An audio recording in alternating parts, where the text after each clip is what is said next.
We live here in this beautiful little section of bush in New Zealand.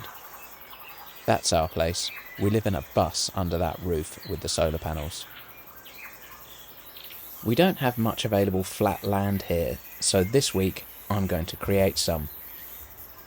I've been thinking of an out-of-the-way place where I can put a water tank for a while now. Water tanks are pretty big, so I don't want one sitting right in front of the bus where it will just be ugly.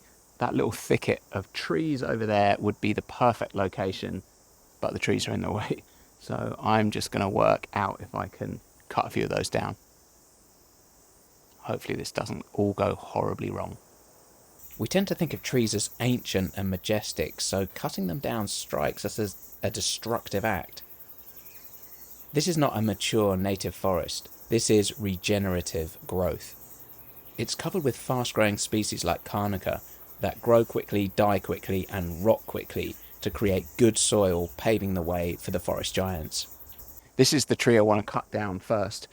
Most of it is leaning in that direction, and there's quite a few trees over there, so as much as possible I want to get it to swing in that direction. So you can see I've cut a notch here which will hopefully allow it to go that way. I need it to go down the hill. One thing I need to avoid is getting the tree I am cutting hung up in the other tree. This situation can give you what's known as a widowmaker. Once one tree is tangled up inside another, there's no telling which way it might fall.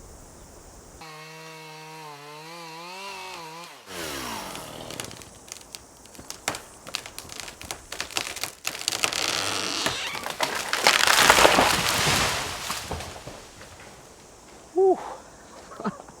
Man, my heart was pumping on that. I'm sure that's not a big deal to a lot of people, but to me, that's a big deal. I don't normally chop trees down that big. That's full on. This whole project is amazingly exciting to me. I've been trying to figure out why. I think it comes down to the idea of personal freedom. When I was at school, I remember learning about Jean-Paul Sartre and the idea of radical freedom. This was intoxicating to me as a 17-year-old whose life was completely governed by those around me. It's a lot of firewood. I don't have much experience of this, and I'm always amazed at how accurately trees go and fall where you sort of want them to. Like, this tree was growing that way, and so it really did look like it was just going to get hung up in here.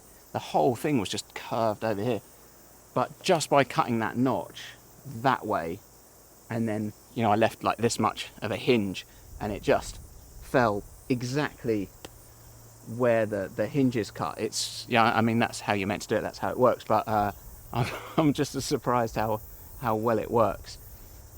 That's cool. That should be quite a lot of firewood. I've left this stump really long, the reason being I want to put a water tank down here, and diggers need leverage. If you cut that short, a digger's going to really have to sort of grab all of the roots out, and it'll be really hard for it. But with a kind of lever on the top, it can just push the whole thing, and it will save a lot of time. I'm going to tackle that one next. That's a Norfolk pine. It's not as big as the other one. There's not as much weight involved, so I feel a bit better about it. It should be easy-ish. It's growing up very straight, but I think if I notch it out to go that way, it should be all right.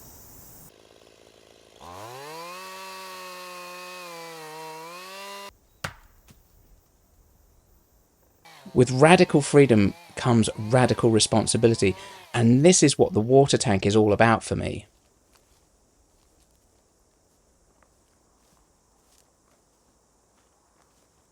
That was actually really easy. I just buttoned off on the camera just at the moment it fell. It took slightly longer to fall than expected. But anyway, it's in the right place. That's good. So we're kind of done. I've just got one more, which I don't like the look of it. So that's why I've left it till last. I still might not do it. I might just look at it and think about it for a minute. This is the one I don't like the look of. It's actually the smallest of all of them. It's really thin, but it's very tall, and it kind of curves where I don't really want it to go. And it just, with it being so small, I presume that I can still do just a little notch, and that it will go over. It's just that there's so much weight on it, kind of twisting all over there. It's not easy to kind of guess where that might take it, but it should be all right, I suppose. Should be all right. Maybe I'll give it a bash.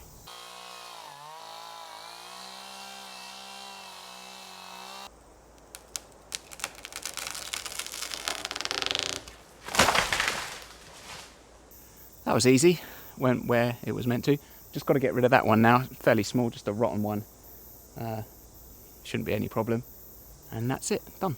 I just had a closer look at that, and it's really, really rotten. When you knock it with your hand, you can just hear that there's a lot of wood that's not going to support the tree in it. I don't like that. The good thing about normal trees that aren't rotten is you can sort of cut and leave that bit in the middle, and that acts as a hinge. You can just sort of leave it there, and the tree will fall, and it's not suddenly going to pop out and jump in a somewhere strange, because it is still tethered to the stump of the tree, and it doesn't get snapped off until it actually hits the deck. But when it's rotten, I have no idea what's going to happen. I think that in the middle there's nothing to hold it, so when you cut it,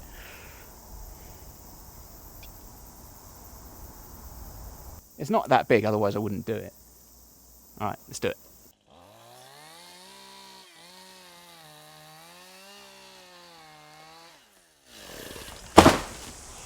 I knew that would happen. I knew that last one was going to come down fast. It's just totally rotten in the middle, so the whole thing just collapsed. I was sitting in our wood-fired bath last winter and I felt deeply content. It struck me that the rest of the world could end, but my bath water would stay warm, heated by a lifetime supply of wood.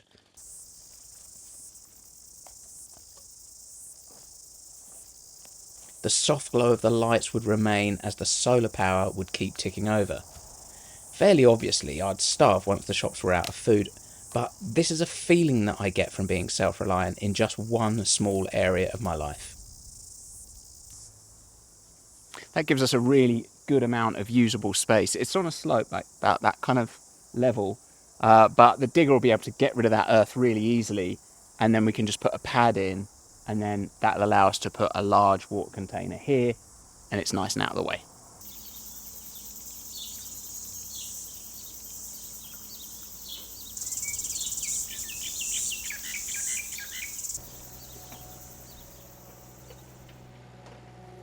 Sartre argued that existence precedes essence. Unlike objects which have a predetermined purpose, humans exist first and then define their own meaning through actions. There is no inherent essence or blueprint for what we are supposed to be. Instead, we must actively create ourselves. For example, a chair is just a chair. It is designed to be sat on. We are not designed to live in a city or sit at a desk necessarily, but it sometimes feels like this is the blueprint for us. This is what I find engaging about Sartre. Once you throw out expectations and plans that others might have for you, you become pretty free.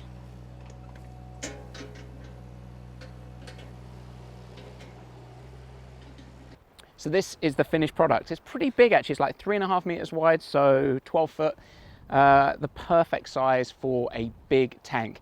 The main thing that we had to watch out for was the height, because I want the tank's going to be this kind of height, and that needs to be lower than the gutter on the bus. I asked the guy doing this to put all of the earth from here and dump it over here, and I didn't realise just how much earth there was. It's turned out really good. This was on a slope, so it was kind of unusable land, and he's managed to level this all out, and we've gained quite a bit of garden. This is some decent growing space. It's also all topsoil down to about there, maybe even more, probably this deep in topsoil, so it's pretty good. This is our current setup. It's a pretty small tank, just 5,000 litres, not sure what that is in gallons, but it's only fed by those two roofs, so there's just nowhere near enough water going into that. We've not had rain for the past 3 months. We've had rain maybe twice, I think.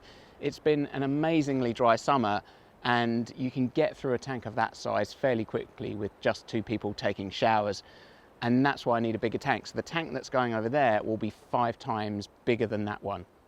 The next stage is I just want to run a gutter off the end of that roof, because that roof's a lot bigger, and then I'll run the gutter under the ground, and then bring it in to the tank over here. And I'll also potentially get rid of that tank and maybe get rid of this. I don't know. I don't really need them, I suppose, and they're slightly ugly. That box is very ugly, but hey, I can move that and put that by the other tank, and it will just sort of tidy the area up, and I'll have a lot more water. But that's a job for another day. Thank you so much for watching. See you next week.